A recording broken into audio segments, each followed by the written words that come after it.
Ünley solan gögünden hıyallarının ham olan niyetine vakarman ney füyüsü kağından hol sağallara sam olan niyetine milun olup baktını iyiden umaydumuz me günnüz gizeden heriyi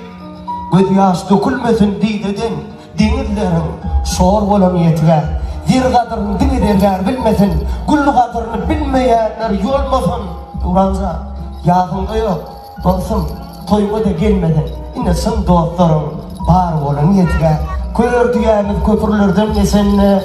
gözüm nur sönüp kem içinle ömürlük koşusu bundan göçümde girsek yerin dar olan niyetine rızkı kemelerimiz fekar yatanın günah geçilmez şeyle de tökmez atanın sözden her sözümü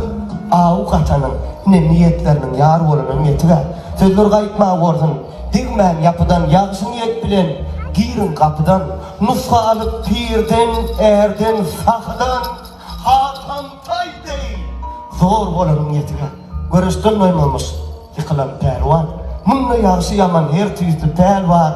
bir vade veren son sözümden denmen gör oğullu